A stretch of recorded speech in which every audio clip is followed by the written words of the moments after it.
Kaunti ya Busia wanaohudumu mpakani Malaba wamelalamikia kuongezeka kwa visa vya uhalifu nyakati za usiku, wakitaja ukosefu wa mwangaza barabarani kama chanzo cha utovu wa usalama. Sasa wanatoa wito kwa serikali kuu na ile ya kaunti ya Busia kuwajibikia swala hilo. Wakazi hao wametilia shaka kwamba swala hilo huenda linatishia kuwafukuza wawekezaji na kudidimiza biashara katika mji huo wa mpakani, kwa sasa wasiwasi ukiongezeka na wakihofia kuwa uchaguzi mkuu ujao nchini Uganda huenda ukazidisha visa vya uhalifu kutokana na ulinzi hafifu.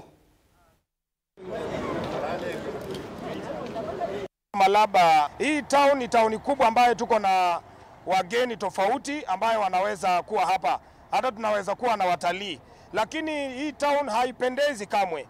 Hatuna street lights. So kwa hivyo ningeomba serikali kuu iweze na serikali ya county iweze kuunganika pamoja na itusaidie hii town kuweka street lights. Especially kwa saa hivi vile tunaona jirani yetu hapa hivi tunakura Uganda, tutakuwa na usalama wa kutosha kwa ajili ya hiyo security. Cause sasa saa hivi kure vile napigwa kule, tujajua ni watu gani wenye ataweza kutoroka upande huo kuja kuumizia sisi wageni wenye tungeleweza kupokea eneo hii. Wizi imeanza tena. Siwezi nikasema kwamba wizi imeisha.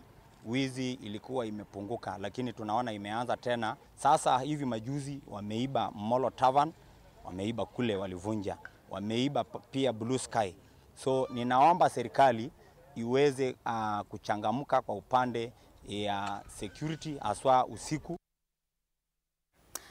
Waathirika wa mkasa wa maporomoko ya ardhi uliotokea wikendi iliyopita katika eneo la Chesongoch